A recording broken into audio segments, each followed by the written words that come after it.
Fiume O Morte is a fascinating and engaging documentary that charts the Italian occupation over the now Croatian city of Rijeka. The film uses locals, many of them are from Italian heritage, who still speak this rare Italian dialect of the area. And it tells that story of the then dictator, Gabriele D'Annunzio, who occupied the area between 1919 to 1921.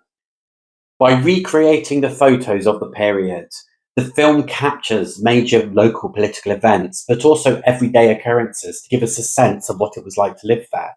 From days out on the beach to boxing matches, we really get a sense of what life under this dictator was. The film picked up awards when it made its debut at this year's Rotterdam Film Festival, and has also been nominated for Best Picture and Best Documentary Film at the European Film Awards, and finally has been selected as Croatia's official submission for the 98th Academy Award for Best International Feature Film.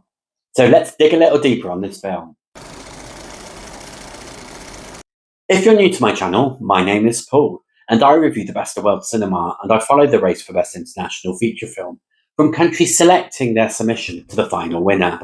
Fiume O Morte is an original approach to historical documentary making. It manages to combine traditional approaches to telling historical stories with this really unique and very personal approach by using locals from the area to retell stories of their history, often from people from Italian heritage. This enables the film to explore multiple aspects, from the dying dialect of Italian that is being lost, to uncovering forgotten histories and reminding people of what happened in that area, because many locals have forgotten or were never taught about this period of time. And this shows us today of how nationality, boundaries, language, culture are a melting pot, and how do they really matter? How do they impact our identity, and how our identities are formed by the narratives we are taught at school or through media. There's a lot of focus on the dictator at the time, and this really gives the sense of the culture, the personality. The guy is very charismatic. Apparently the ladies love him, supposedly. He's quite a short king, and also is a poet, so he's still revered as this intellectual within Italy. But the concept in Croatia is very different in terms of their perspective on him.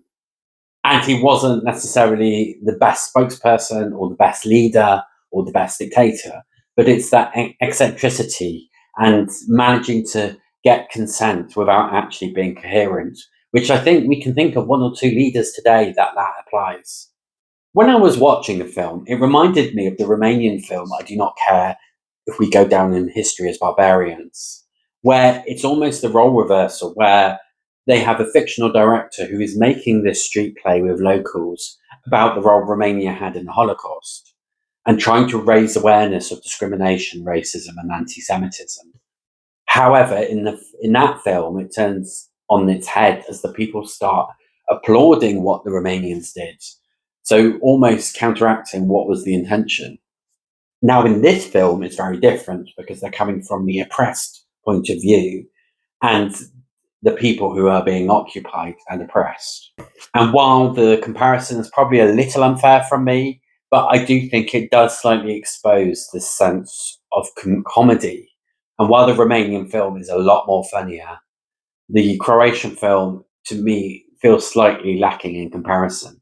There are moments of humour, there are moments of personality, but I feel it could have just been brought out a little bit more. You can see snippets of it, but there's something there that could have been brought out more to make it a lot more charming. However, this is not necessarily a huge criticism, because the film has so much personality anyway. I just think it could be ratcheted up a notch or two. This is Croatia's official submission for the 98th Academy Award for Best International Feature Film, and Croatia as an independent country have never been put forward for shortlisting, nomination, or the final award. And I'll be honest, I think it will struggle to make that final 15 shortlist. It might be an outside bet, but to me, I wouldn't put money on it.